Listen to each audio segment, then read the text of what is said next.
Kashmir life के live updates में आप तमाम नाजरीन का इस्तकबाल है।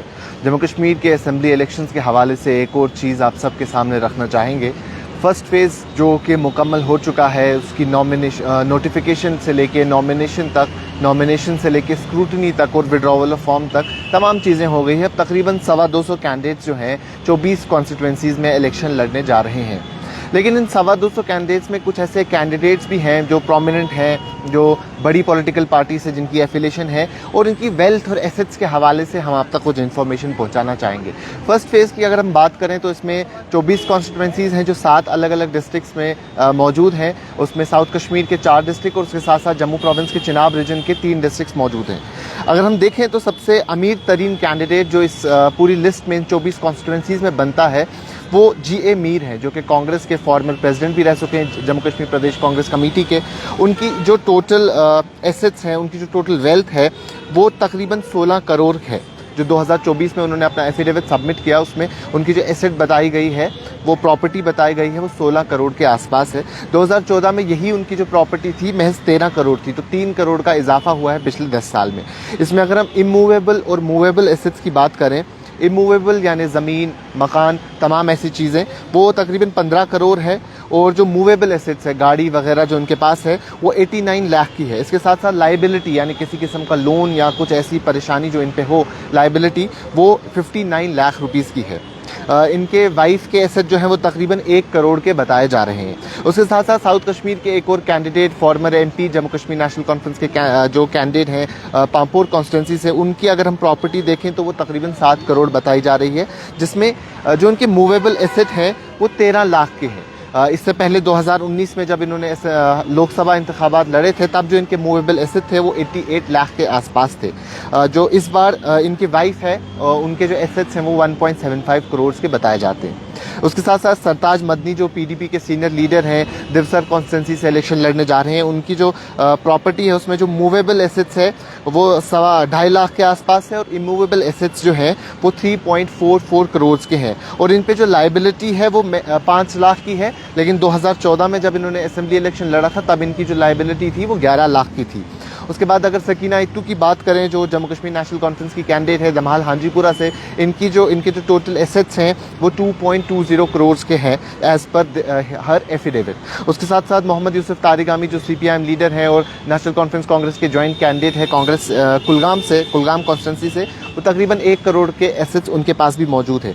डॉक्टर महबूब बेग जो PDP के कैंडिडेट हैं अनंतनाग से, उनकी जो प्रॉपर्टी है, उनके जो एसेट्स है वो इस बार बताए जा रहे हैं मूवेबल एसेट 80 लाख है, और जो इमूवेबल एसेट है वो 5.35 करोड़ है। और ऐसा कहा जाता है कि पिछले इलेक्शन से यानी 2014 से 2024 तक इनके जो एसेट्स है तकरीबन 3 गुना बढ़ चुके हैं।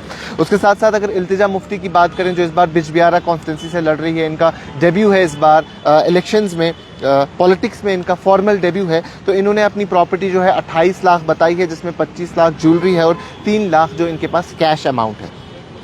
वहीदुर रहमान पर्रा जो इससे पहले PDP के कैंडिडेट थे श्रीनगर कॉन्स्टिट्यूंसी से लोकसभा इलेक्शंस में, इस बार पुलवामा कॉन्स्टिट्यूंसी से लड़ने जा रहे हैं। इनकी जो एसेट्स है वो 2.60 करोड़ इन्होंने बताए हैं, और जिसमें मूवेबल एसेट्स यानी गाड़ी जो है वो तकरीबन 11 लाख है, और उसके साथ साथ इमूवेबल एसेट्स जो है वो 2.58 करोड़ के हैं। मैं आपको ये भी बता दूं कि इससे पहले जब इन्होंने हाल ही में लोकसभा इंतखाबात लड़े, जो इनका एफिडेविट तब इन्होंने सबमिट किया था, उसमें इन्होंने अपने एसेट्स जो है, प्रॉपर्टी जो है वो 32 लाख की बताई थी, और अर्निंग जो है महज 40,000 पर महीना जो है इन्होंने बताया था। उसके साथ साथ अगर हम बात करें डॉक्टर बशीर वीरी की, डॉक्टर बशीर वीरी जम्मू कश्मीर नेशनल कॉन्फ्रेंस के कैंडिडेट है साउथ कश्मीर के बिजबिहारा से, इनकी जो प्रॉपर्टी है 2 करोड़ इन्होंने बताई है, और ये प्रॉपर्टी 2014 में जो थी वो 9 करोड़ थी, यानी 7 करोड़ का डिक्रीज़ इनमें देखने को मिला है। साउथ कश्मीर में या कश्मीर में ओवरऑल अभी तक जो पोरेस्ट कैंडिडेट है वो बताए जाते हैं जमात इस्लामी के कैंडिडेट जो तलहज मजीद हैं, वो इंडिपेंडेंट लड़ रहे हैं, लेकिन उनकी एफिलेशन जो थी जमात इस्लामी के साथ रही है। इससे पहले वो जमात इस्लामी के मेंबर रहे हैं। उनकी जो नेटवर्थ है उसमें उन्होंने बताया है कि 20,000 रुपये उनके पास कैश है, और उसके साथ साथ एक गाड़ी है जो 6,70,000 रुपये की है। लेकिन लायबिलिटी जो इन्होंने बताई है यानी कार लोन और पर्सनल लोन जो इन पे है वो 7 लाख का है। तो ये सारी चीज़ें मिला के इनकी जो नेटवर्थ है वो नेगेटिव नेटवर्थ बन जाती है। तो ये कुछ कैंडिडेट्स थे जो साउथ कश्मीर के 4 डिस्ट्रिक्ट्स हैं उनमें। अगर हम डोडा, किश्तवाड़, रामबन, बानहाल इन जगहों की बात करें जो जम्मू प्रोविंस के 3 डिस्ट्रिक्ट्स हैं, उसमें टॉप जो करते हैं लिस्ट वो हैं सज्जाद किचलू जिनकी प्रॉपर्टी 20 करोड़ है, उसके साथ साथ मजीद वानी 16.5 करोड़ इनकी प्रॉपर्टी है, 16.5 करोड़ इनकी प्रॉपर्टी है। और उसके साथ साथ सुनील शर्मा जो है उनके पास 6.59 करोड़ की प्रॉपर्टी है। सज्जाद किचलू के बारे में बता दूं आपको, वो इससे पहले भी इलेक्शन कई बार जीत चुके हैं, जम्मू कश्मीर नेशनल कॉन्फ्रेंस के कैंडिडेट है। किश्तवाड़ कॉन्स्टिट्यूंसी से लास्ट इलेक्शन वो बीजेपी के सुनील शर्मा से हार गए थे। इस बार जो बीजेपी के सुनील शर्मा है जिनकी प्रॉपर्टी 6.59 करोड़ की बताई जा रही है, वो इस बार किश्तवाड़ कॉन्स्टिट्यूंसी छोड़ के पार्डर नागसेनी जो एक नई कॉन्स्टिट्यूंसी बनी है डीलिमिटेशन के बाद, वहां से इलेक्शन लड़ने जाएंगे। मजीद वानी जिनकी प्रॉपर्टी 16.5 करोड़ है, वो इससे पहले कांग्रेस पार्टी में थे, डोडा से पिछली बार इलेक्शन जीत गए थे, लेकिन पिछली बार हार गए थे, माफ़ी चाहता हूं। पिछली बार वहां से शक्ति परिहार जो है बीजेपी के वो जीते थे, लेकिन उससे पहले 2 इलेक्शन जीत चुके हैं। लेकिन इस बार वो डीपीएपी के कैंडिडेट है और डीपीएपी के टिकट से वहां से लड़ने जा रहे हैं। और आखिर में शक्ति परिहार जो कि पिछली बार बीजेपी के कैंडिडेट थे डोडा से, इस बार भी वहां से इलेक्शन लड़ रहे हैं, पिछली बार जीते थे। उनकी जो प्रॉपर्टी है तकरीबन 3.84 करोड़ बताई जा रही है। तो ये कुछ कैंडिडेट्स थे फर्स्ट फेज़ के साउथ कश्मीर की कॉन्स्टिट्यूंसी से, चिनाब रीजन की कॉन्स्टिट्यूंसी से, जिनकी वेल्थ और एसेट्स जो है इन्होंने जो सोशल मीडिया पे सर्कुलेट होती जा रही थी, क्योंकि 20 करोड़ 16 करोड़ 15 करोड़ ऐसा एसेट जो है वो इजीली आई बॉल्स कैच कर लेता है। इसके साथ साथ मैं आपको बता दूं कि फर्स्ट फेज़ का इलेक्शन है वो 18 सितंबर को होने जा रहा है। इसकी पोलिंग जो 18 सितंबर को होगी।